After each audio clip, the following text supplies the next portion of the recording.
Okay, so you had your dog trained and he or she still doesn't listen to you when you need them to. Sound familiar? In this video, I will give you the reason why the training is not working and exactly what to do about it.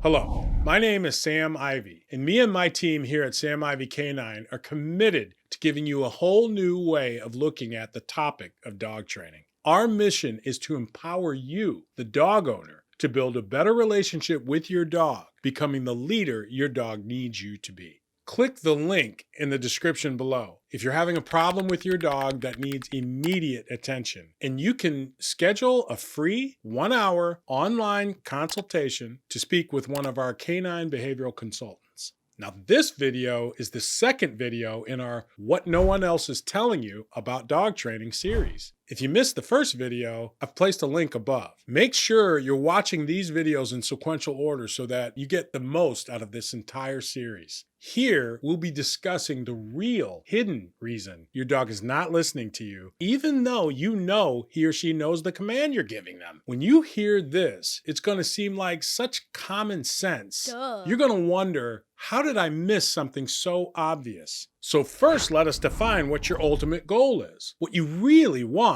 is a well-trained dog that listens to you and obeys your commands regardless of any and all distractions in and around your home. Novel concept, right? Because in contrast, what's typically happening is quite the opposite. For example, whenever you have a guest over, or the kids and their friends are running around the house, or let's say you're getting ready for work, your dog never listens, even with the supposed training he or she already has. You see, over the years, traditional dog training has just gotten way off track with this almost incessant focus on obedience training. You know, the sit, the stay, the come. 90% of all dog training is focused on this. And you might ask, well, isn't that common sense, Sam? I mean, that's what you're supposed to do, right? When you get a dog, you get them obedience trained.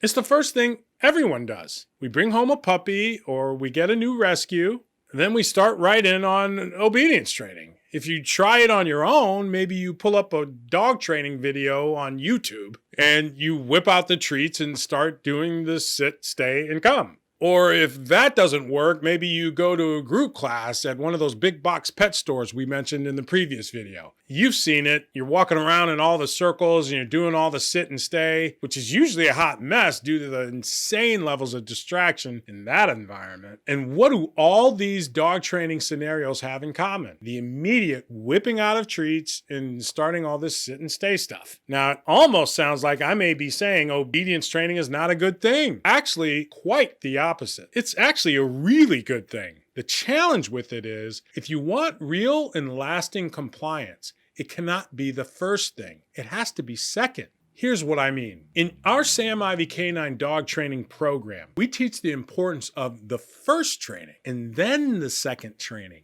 To help you understand this better, I typically use the example of our children, right? Our small children. So I always ask the question, what's the first thing you teach your kids when they're small? And whether you have kids or not is irrelevant because this is truly common sense. Okay, so what do we teach them before we get to the 1 + 1, 2 + 2? Shapes, colors, reading, and writing. We teach them to say please, right? Say thank you. Don't interrupt. Say excuse me. Don't kick your sister or hit your brother, right? We teach this way before we get to the adding and subtracting. In modern culture, we call this proper manners, right? That's the first thing. Then we get to the 1 + 1, 2 + 2. So what's my point? My point is 1 + 1, 2 + 2 with our kids is analogous to sit, stay, come with our dogs. It's the same thing. And like 1 + 1, it needs to be second, not first. Think about this in terms of adult humans. There's plenty of people out here with horrible behaviors. You know, the robbers, the maimers, the murderers. And you know they know how to read and write. You know they know how to add 1 + 1, 2 + 2. So what exactly does 1 + 1 have to do with obeying the laws of society, respecting the boundaries of your fellow man? Absolutely nothing. One has nothing to do with the other. Well, guys, it's the same thing with our dogs. What does sit, stay, and come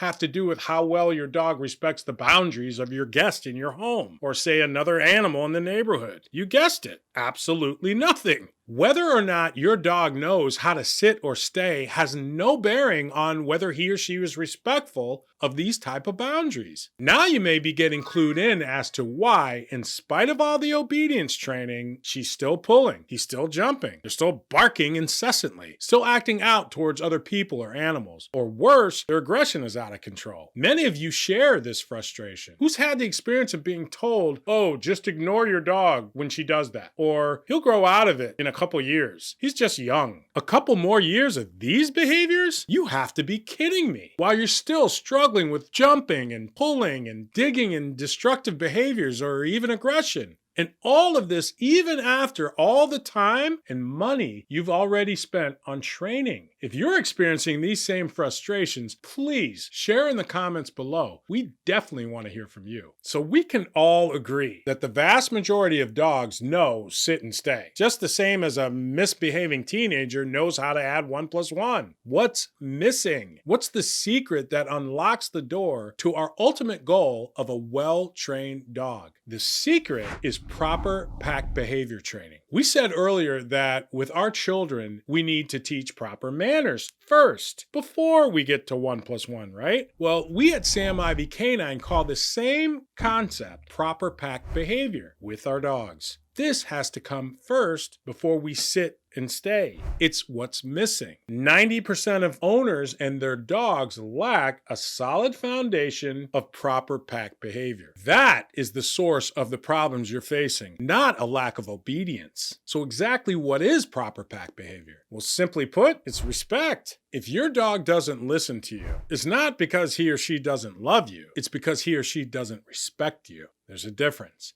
Your dog has a lack of respect for you and your personal boundaries, or they have a lack of respect for the boundaries that you set in your environment, or both. So respect is the key, but it has to be respect in those two subcategories. Respect for you, the owner. 2, respect for the boundaries that you set. So define further, respect for me means my dog does not bite me, mouth me, jump on me, scratch me, bark at me or whine at me or growl at me. He doesn't pull me or drag me on a walk. They just don't do that, ever. The second part is respect for the boundaries that you set. So this means the dog doesn't bite, mouth, jump on, or act out towards anyone or anything else, ever. All these behaviors are now under control. When you achieve this, you now have total peace with your dog. We call this relaxed control. And this piece is without a stitch of sit, stay, or come training. You see, you don't necessarily need obedience training. What you need is proper pack behavior. It's not that obedience is not important, it's just not a necessity. For the peace and control that many of you are seeking, you really only need proper pack behavior to achieve that goal. Proper pack behavior is like the cake, and the obedience training is the icing on that cake. And for those of you who are thinking, but Sam, I actually really want a highly obedience trained dog, then I have great news for you here too. Because whenever you have a solid foundation of proper pack behavior with your dog, there's virtually no limit now to how far you can take your dog in obedience. Because now, not only do you have a dog that listens to you and obeys your commands, but the training holds and becomes further foundation for higher and higher obedience. With the foundation now firmly in place, you may even have access to the coveted advanced levels of training that elude most people and their dogs. Off-leash training, or if you have a need, even service level training, are all now in play, allowing your dog to reach his or her fullest potential. So let's recap. If you want to get your dog's unwanted behavior under control, obedience training is not the answer. Proper pack behavior training is. And now that you've laid that solid foundation of respect, there's truly no limit to the obedience training you can now do with your dog. Now, if you feel that I was able to give you some insights that you didn't have before, you should consider liking this video and subscribing to our channel. And if you do, click that little bell so that you'll get notified when I release new video content with even more insider tips. In this upcoming video, I will give you the next secret in going from the height of frustration with your dog's behavior to creating the ultimate canine companion in your dog.